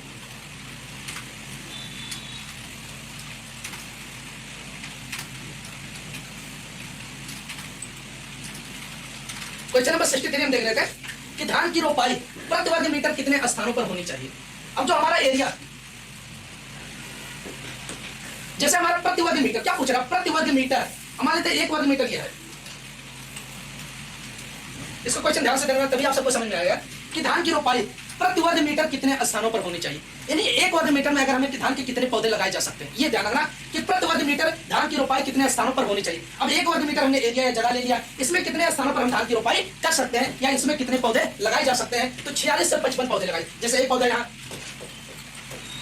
ऐसे इसको 46 से 55 पौधे लगा सकते हैं 1 वर्ग मीटर पे। तो वही पूछ रहा कि धान की रोपाई प्रति वर्ग मीटर कितने स्थानों पर होनी चाहिए, तो 46 से 55 स्थानों पर। 1 वर्ग मीटर में अगर हम धान की रोपाई करते हैं तो लगभग 46 से 55 जगह पर हम रोपाई कर सकते हैं, या 46 से 55 पौधे 1 वर्ग मीटर पे आते हैं। तो यही इसका कहने का मतलब है कि धान की रोपाई प्रति वर्ग मीटर कितने स्थानों पर होनी चाहिए, तो 46 से 55, इसी के आसपास वेरिएशन चलना चाहिए।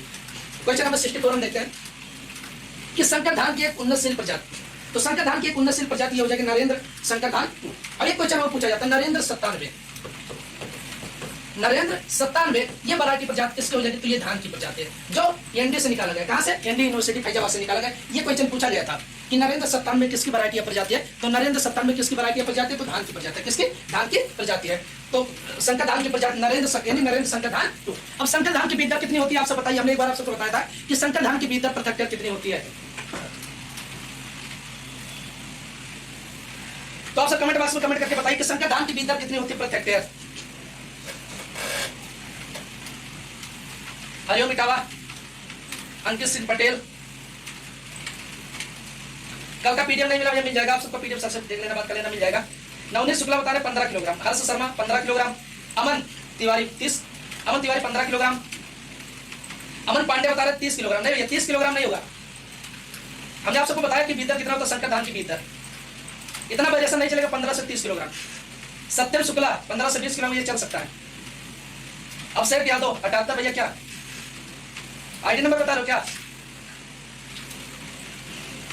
शुभम अमित कुमार मौर्य 15 किलोग्राम, आजाद शिवेंद्र 100 किलोग्राम। नहीं भैया शिवनंदन 100 किलोग्राम नहीं, 100 किलोग्राम कहाँ हो जाएगा, वो तो टॉप ब्रॉडकास्टिंग इससे हो जाएगा। आलोक कुमार, शिवम तिवारी 15 से 18, अमन तिवारी, दिशा गुप्ता 15 किलोग्राम, ऋतिक सिंह 20 किलोग्राम, शिवनंदन 15, दुष्यंत 12 से 15, शिवम पांडे, मुकेश कुमार मौर्य 15 से 18। चलिए ठीक है, जो बच्चे अगर नए ज्वाइन हो सकता है उन्हें बताऊंगा, एक क्लास ले लिया तो उसमें आप सबको बता दिया था, तो हो सकता है कुछ बच्चे बाद में ज्वाइन किए हो क्लास को, तो उसको हम सबको बता दे रहे हैं कि जो संकर धान की बीदर होती है 15 से 20 किलोग्राम प्रति हेक्टेयर होता है। ये ध्यान रखना कि संकर धान की बीदर कितनी होती है, 15 से 20 किलोग्राम प्रति हेक्टेयर होता है। तो ध्यान रखना, ये इसको आप जरूर ध्यान रखना, 15 से 20 किलोग्राम जो बीदर होती है। अगर मानते हैं कभी बाई चांस अगर पेपर दे रहे हैं तो 15 और 20 किलोग्राम दोनों ऑप्शन ने दे दिया है, तो हम 20 किलोग्राम लगाएंगे। कितना? 20 किलोग्राम। क्योंकि कभी भी बीज दर अगर हमें अगर बीज दर दिया उसमें मिनिमम मैक्सिमम दोनों दे दिया है तो हमें मैक्सिमम माना जाता है। क्या मैक्सिमम? अधिकतम। क्यों? क्योंकि बीज की अगर हम बुआई करते हैं तो कुछ हमारे जो बीज दर होते हैं वो बीज होते हैं तो मर जाते हैं। क्या होता है? किल हो सकता है या पशु पक्षी या कुछ भी खा सकते हैं। तो इसलिए अधिकतम हमें बीज दर की बुआई हम क्या करते हैं, ज्यादा से ज्यादा हमें बुआई करना चाहिए। तो जो हमारी बीज दर होते हैं संकर धान की बीज दर 15 से 20 किलोग्राम, तो वेरिएशन अगर 15 से 20 दे रहा तो सही, अगर दोनों ऑप्शन दे रहा तो हम 20 किलोग्राम लगाएंगे। कितना लगाएंगे? 20 किलोग्राम। और एक क्वेश्चन और हमने आपको बताया था कि सबसे पहले संकर धान की खेती किस देश ने प्रारंभ किया। सबसे पहले संकर धान की खेती कौन से देश ने प्रारंभ किया था, तो इसको आप कमेंट बॉक्स में कमेंट करके बताइए। आकांक्षा यादव 15 किलोग्राम, प्रीति से 15 से 20, उमर हुसैन 15 किलोग्राम,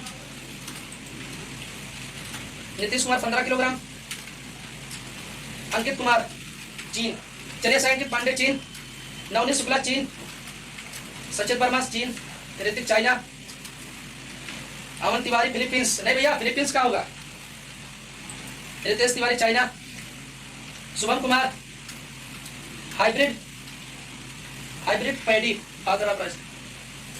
तो संकर धान के पिता आप सबको बता दे रहे, संकर धान के पिता कौन होते हैं।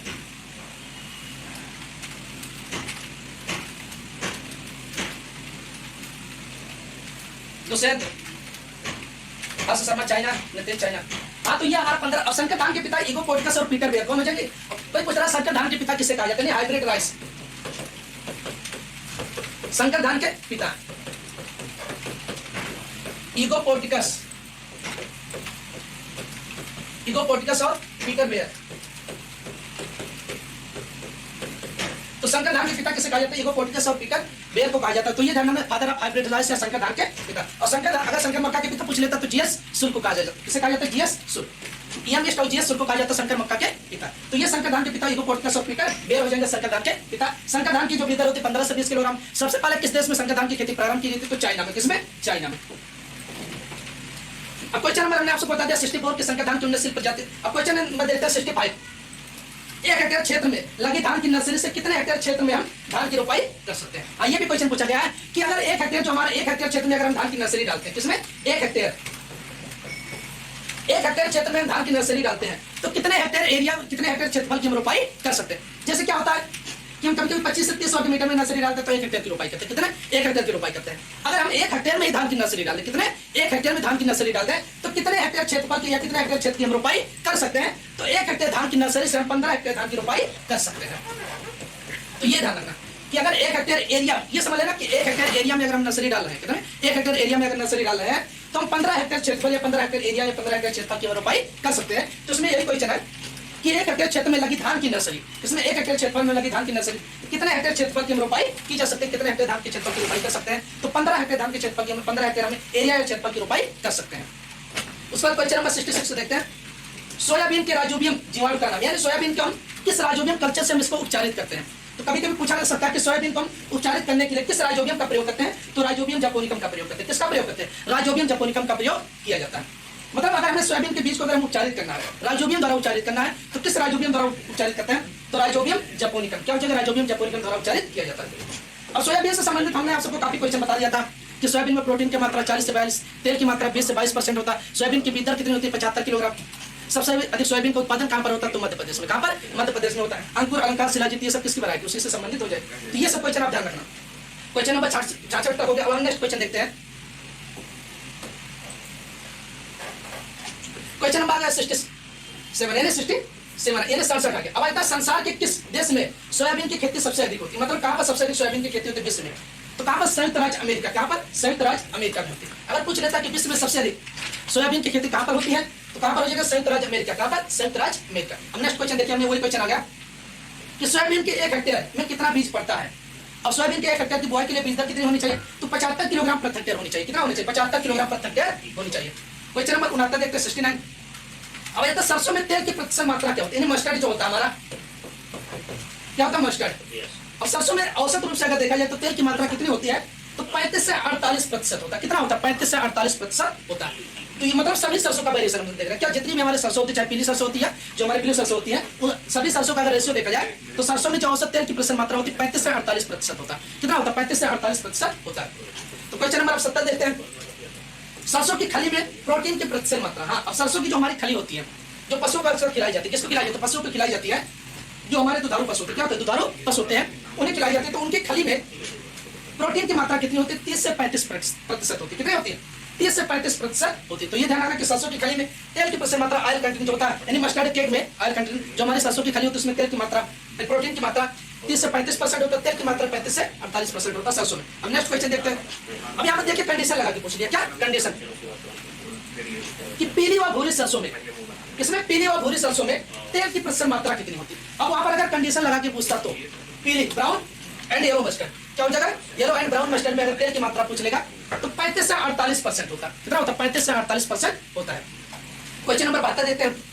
राई सरसों में तेल की प्रतिशत मात्रा कितनी होती है? अब राई सरसों में तेल की प्रतिशत मात्रा होती है 33 से 42% होता है। कितना होता है? 33 से 42% होता है। तो ये मतलब हमारा अगर रेशियो एक सामान्य रूप से अगर देखा जाता है तो 35 से 48 होता है, बस इतना अगर सामान्य रूप से देखा जाए। अगर वहां पर कंडीशन लगा के पूछ लेता है तो पीली या भूरी सरसों में 35 से 48, राई या सरसों जिसे बोला जाता है, राई सरसों में तेल की मात्रा तो 33 से 42% होता है। कितना होता है? 33 से 42%। अब एक दो क्वेश्चन और पूछा जाता है। अगर पूछा जाता है सरसों की बीज दर, तो सरसों की जो बीज दर होती है 5 से 6 किलोग्राम प्रति हेक्टेयर होती है। ये ध्यान रखना। कितना होता है? 5 से 6 किलोग्राम प्रति हेक्टेयर होता है सरसों की बीज दर। अगर वही पूछ लेता तोरिया सरसों, क्या पूछ लेता? तोरिया सरसों। एक जो हमारी जात होती है तोरिया, क्या होती है? तोरिया जो होती है सरसों की जात होती है। तो तोरिया सरसों की जो बीज दर होती है 4 किलोग्राम प्रति हेक्टेयर होता है। कितना होता है? 4 किलोग्राम प्रति हेक्टेयर होता है। तो ये ध्यान रखना। खाली अगर केवल सरसों पूछेगा तो 5 से 6 किलोग्राम, कितना हो जाएगा? 5 से 6 किलोग्राम प्रति हेक्टेयर। अगर भाई तोरिया सरसों पूछ लेगा तो 4 किलोग्राम प्रति हेक्टेयर होता है। कितना होता है? 4 किलोग्राम प्रति हेक्टेयर होता है। ये हो गया सरसों की बीज दर। इसको हम नोट करते चलिएगा। सरसों की बीज दर, केवल सरसों अगर पूछेगा 5 से 6, अगर वहां तोरिया लगा देता कि तोरिया सरसों की बीज दर तो 4 किलोग्राम प्रति हेक्टेयर हो जाएगा। और अगर पूछ लेता कि सरसों की बुआई का उपयुक्त समय, तो सरसों की बुआई का जो उपयुक्त समय होता है 1 से 15 अक्टूबर। कितना माना जाता है? 1 से 15 अक्टूबर माना जाता है जो सरसों की बुआई का उपयुक्त समय होता है। ये हो गया सरसों। अगर वही पूछ लेता है कि तोरिया सरसों, क्या पूछ लेता है? तोरिया सरसों, तो तोरिया सरसों की बुआई हो जाएगा ये हमारा 1 से 15 सितंबर तक बुआई की जाती है। 1 से 15 सितंबर तक बुआई की जाती है। तो ये ध्यान रखना, सरसों तो 1 से 15 अक्टूबर, तोरिया सरसों तो 1 से 15 सितंबर तक इसकी बुआई की जाती है। अब हम आगे देखते हैं अगला क्वेश्चन, क्वेश्चन नंबर 72 के बाद। अब देखिए आ गया कि तोरिया सरसों में तेल की प्रतिशत मात्रा कितनी होती है? तो तोरिया सरसों में तेल की मात्रा 33 से 46% होता है। कितना होता है? 33 से 46% होता है। जो हमारी तोरिया सरसों की जात होती है उसमें तेल की मात्रा 33 से 46%।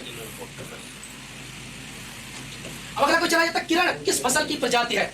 यानी किरण ये वैरायटी है। क्या वैरायटी या प्रजाति है? अब किस फसल की वैरायटी या प्रजाति? तो राई की हो जाएगी। किसकी हो जाएगी? राई की हो जाएगी। वही अगर पूछ लेता उर्वशी, क्या हो जाएगा?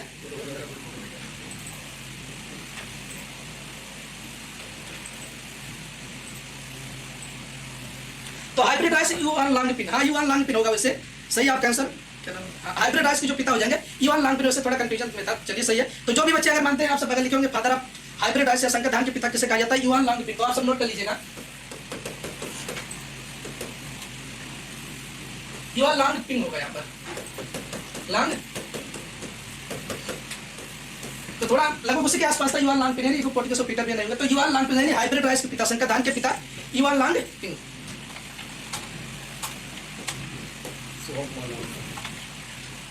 तो बता रहा था सरसों में तेल की प्रतिशत मात्रा 33 से 46। किरण किस फसल की प्रजाति है? तो राई की प्रजाति। किसकी? राई। और बसी किस फसल की प्रजाति है? तो ये भी राई या मस्टर्ड की प्रजाति। किसकी प्रजाति? राई या मस्टर्ड की प्रजाति हो जाएगी। अब अगला कोई चला जाता है, राई या सरसों के बोने का उपयुक्त समय देखिए अक्टूबर का प्रथम पक्ष, वही हो जाए क्या? अक्टूबर का प्रथम पक्ष। या तोरिया सरसों के बोने का उपयुक्त समय सितंबर का प्रथम पक्ष, वही हमारा जो हमने आप सबको बताया कि अगर केवल सरसों पूछ लेगा तो अक्टूबर हो जाएगा, अगर तोरिया सरसों पूछ लेगा तो सितंबर का प्रथम, यानी 1 से 15 सितंबर माना जाएगा। अगर सरसों का 1 से 15 अक्टूबर माना जाता है। अब अगला कोई चला जाता है, राई या सरसों की बीज देखिए, राई या सरसों की बीज 5 से 6 किलोग्राम होता है। कितना होता है? 5 से 6 किलोग्राम होता है, जो हमने आप सबको बता दिया। अब अगला क्वेश्चन देखते हैं। अब देखिए क्वेश्चन नंबर 79 हो गया कि तोरिया सरसों की बीज दर कितनी होती है? तो तोरिया सरसों की जो बीज दर होती है 4 किलोग्राम होता है। कितना होता है? 4 किलोग्राम। वैसे अगर पूछ लेगा सरसों की बीज दर तो 5 से 6, ये क्वेश्चन हमने आप सबको पहले ही बता चुके हैं। अब आता है ये वैरायटी पूसा 84 किस फसल की प्रजाति है? अब पूसा 84 किस फसल की प्रजाति है? तो ये अरहर की प्रजाति है। किसकी वैरायटी प्रजाति हो जाएगी? तो अरहर की प्रजाति हो जाएगी।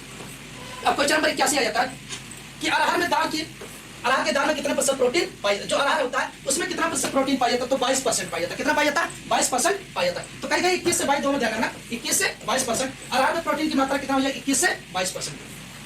अब ये क्वेश्चन ये ध्यान रखना, आशा किस फसल की प्रजाति? ये क्वेश्चन यूपी पैटर्न में पूछा जाता है कि आशा किस फसल की प्रजाति? तो मक्का।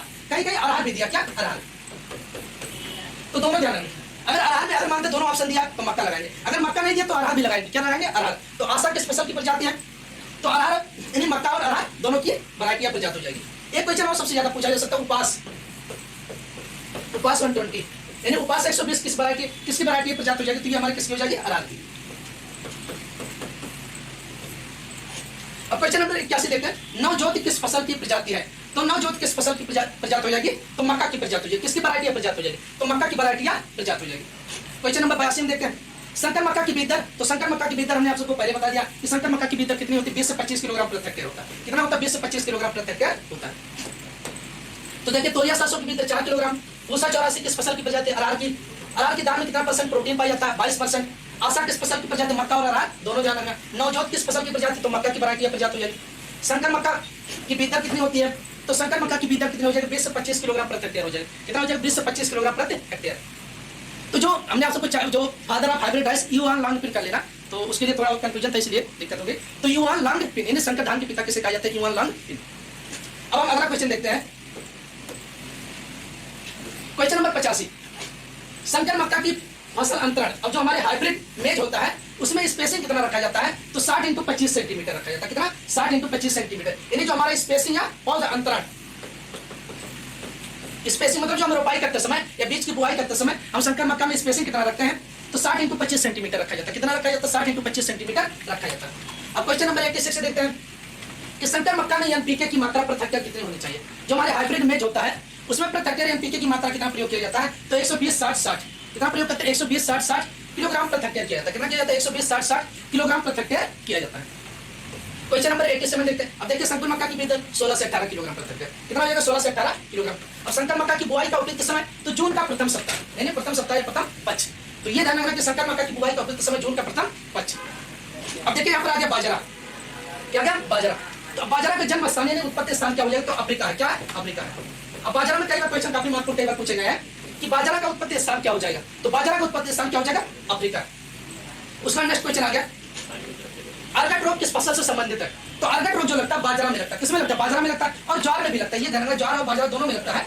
तो आप सब नोट कर लीजिएगा कि जो अर्गट रोग लगता है ज्वार और बाजरा दोनों में लगता है। किसमें लगता है? ज्वार और बाजरा। वैसे जो अधिकतम मुख्य रूप से देखा जाता है तो बाजरा में देखा जाता है। किसमें? बाजरा में।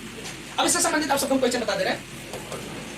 देखिए अगर बीज दर पूछता है, बीज दर अगर ज्वार का पूछेगा तो जो ज्वार की बीज दर होती है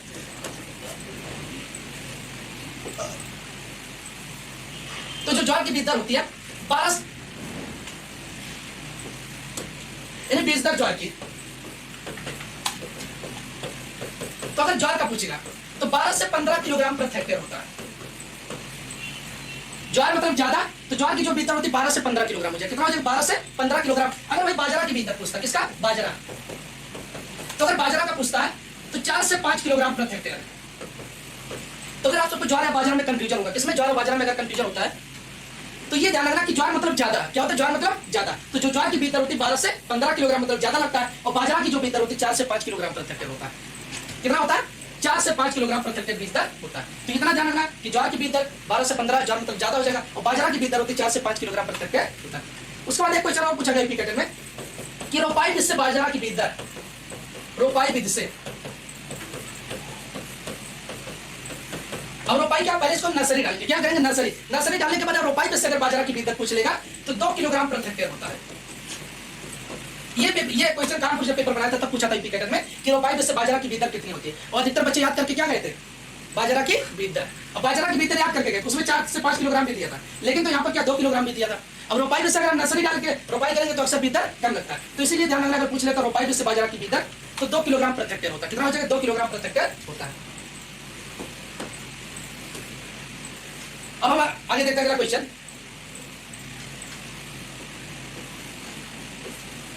ये भी क्वेश्चन महत्वपूर्ण है जो पूछा गया, विजय कंपोजिट किस फसल की प्रजाति है? तो विजय कंपोजिट हमारा किस फसल की प्रजाति हो जाएगी? तो बाजरा की प्रजाति हो जाएगी। किसकी वैरायटी प्रजाति है? बाजरा। क्वेश्चन नंबर 92, भारत के किस प्रदेश में बाजरा का सबसे अधिक क्षेत्रफल में, यानी सबसे अधिक क्षेत्रफल में उगाया जाता है? तो राजस्थान में उगाया जाता है। किसमें उगाया जाता है? राजस्थान में उगाया जाता है। यानी भारत का कौन सा स्टेट है जो सबसे अधिक बाजरा के मतलब खेती करता है, सबसे अधिक वहां पर उत्पादन किया जाता है? तो कौन सा? राजस्थान। अब राजस्थान की राजधानी अगर पूछ लेगा तो क्या हो जाएगा? जयपुर हो जाएगा। क्या हो जाएगा? जयपुर। जयपुर को किस नाम से जाना जाता है? पिंक सिटी के नाम से जाना जाता है। ये ध्यान रखना, किसके नाम से जाना जाता है? पिंक सिटी के नाम से जाना जाता है, यानी गुलाबी शहर जिसे बोला जाता है। क्या? गुलाबी शहर। अब वहां गुलाबी शहर क्यों कहा जाता है? क्योंकि वहां पर जितने भी घर बने, क्या घर जो ईंटें जो बने, पूरा जो पेंट किया गया पिंक कलर से है। किसके? पिंक कलर से पूरा। आप अगर जयपुर में जाओगे तो देखोगे जितने भी मकान बने सब पिंक कलर के दिखेंगे। कैसे? पिंक कलर के ही दिखते हैं। इसलिए इसे क्या बोला जाता है? जयपुर को पिंक सिटी के नाम से जाना जाता है। और क्षेत्रफल की दृष्टि से भारत का सबसे बड़ा राज्य कौन सा हो जाएगा? तो राजस्थान हो जाएगा। ये भी क्वेश्चन यूपी कैटेगरी में कई बार पूछा गया है कि क्षेत्रफल की दृष्टि से भारत का सबसे बड़ा राज्य तो कौन सा हो जाएगा? राजस्थान हो जाएगा। और यह क्वेश्चन पूछा गया कि क्षेत्रफल की दृष्टि से भारत के विश्व में कौन सा स्थान है? तो 7वां स्थान है। कौन सा? 7वां स्थान है। ये दोनों क्वेश्चन लगभग पूछे ही जाते हैं, 1-2 साल के अंतराल पे दोनों में से क्वेश्चन पूछा जाता है कि क्षेत्रफल की दृष्टि से भारत का सबसे बड़ा राज्य राजस्थान, और क्षेत्रफल की दृष्टि से भारत के विश्व में कौन सा स्थान है? तो 7वां स्थान है। कौन सा स्थान है? 7वां स्थान है। और प्रथम स्थान किसका है? तो रूस का हो जाएगा। किसका हो जाएगा? रूस का। तो क्षेत्रफल की दृष्टि से विश्व का सबसे बड़ा देश रूस हो जाएगा। अब क्वेश्चन नंबर 93 देखते हैं, पूसा मोती किस फसल की प्रजाति है? तो ये भी किसकी वैरायटी है? प्रजाति बाजरा की प्रजाति। किसकी? बाजरा की प्रजाति हो जाएगी। अब 1 हेक्टेयर में बाजरा की बीज दर 4 से 5 किलोग्राम, रोपाई बीज से कितना होता है? 2 किलोग्राम। हाँ, हरित बाली रोग किसमें लगता है? ये क्वेश्चन महत्वपूर्ण पूछा जाता है। तो हरित बाली रोग किसमें लगता है? तो बाजरा में लगता है। ये क्वेश्चन क्यों ध्यान रखना कि हरित बाली रोग किसमें लगता है? तो बाजरा में लगता है, ज्वार में नहीं लगता। किसमें? केवल बाजरा में। अब अभी तक किस फसल को न्यूनतम पानी की आवश्यकता होती है? तो चना को आवश्यकता होती है। किसको? चना को आवश्यकता होती है।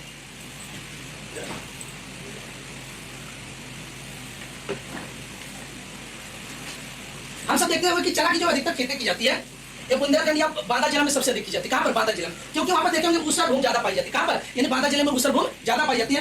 तो अगर हम चने की अगर बुआई करते हैं, अगर वहां पर एक पानी भी अगर बारिश के द्वारा या किसी के माध्यम के द्वारा अगर एक पानी उपलब्ध हो जाता है तो वहां पर उसकी खेती आसानी से की जा सकती है। अब चना से संबंधित 1-2 क्वेश्चन सबसे ज्यादा पूछा जा सकता है। पहला पूछा जाता है निपिंग। निपिंग की क्रिया किसमें की जाती है? और निपिंग की क्रिया जो की जाती है किसमें की? इसमें हिंदी में लिख लेना निपिंग। अब निपिंग की क्रिया किसमें की जाती है? तो चने में की जाती है। किसमें? चने में की जाती है। अब क्या होता है कि चने के जो शीर्ष कर्तन होता है, यानी जो शीर्ष कर्तन जो ऊपरी शीर्ष कलिकाओं को तोड़ने की क्रिया को क्या बोला जाता है? निपिंग कहा जाता है। क्या कहा जाता है? निपिंग। तो अक्सर यही टर्म पूछे जाते हैं कि निपिंग की क्रिया किस